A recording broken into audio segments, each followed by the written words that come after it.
with small things that were easy to ignore.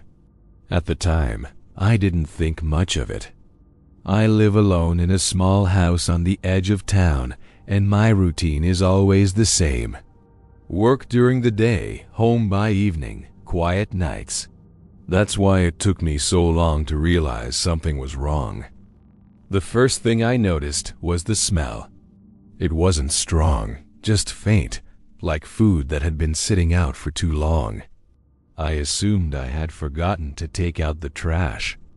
I cleaned the kitchen, wiped everything down, and didn't think about it again. A few days later, things started going missing. Nothing valuable, just small items. A spoon from the drawer. A hoodie I was sure I left on the couch. At one point, I found a cabinet door open that I always keep closed.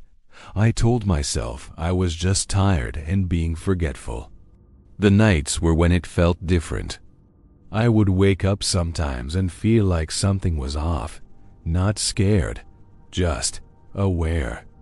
The house would be completely silent, but it felt like the silence was wrong, like something was holding its breath.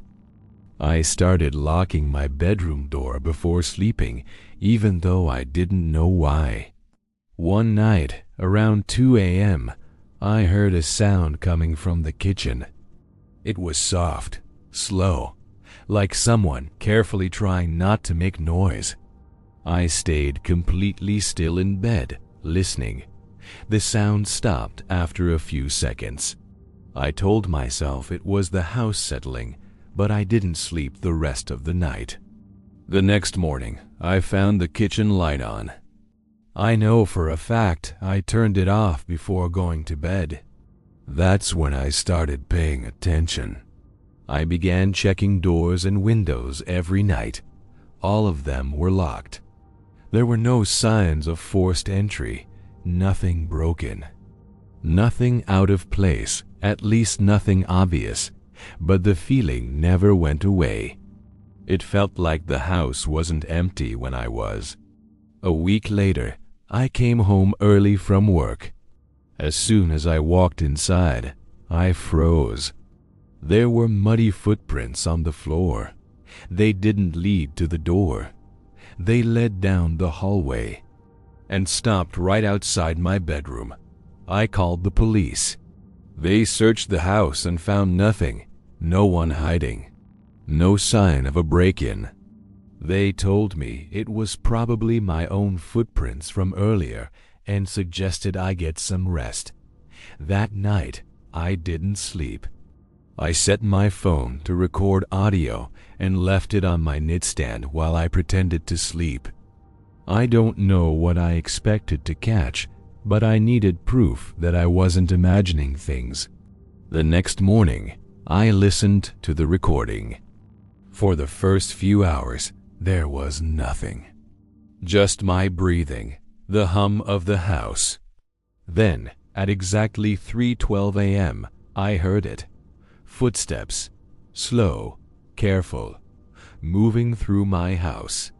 I could hear drawers opening, something being moved, and then breathing. Not mine, too slow, too close.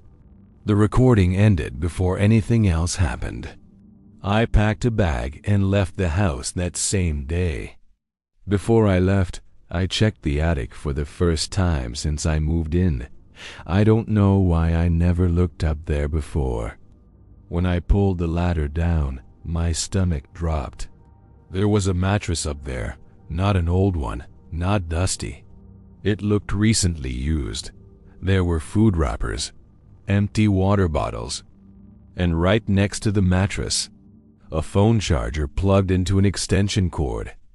Someone had been living in my house. I moved out that week.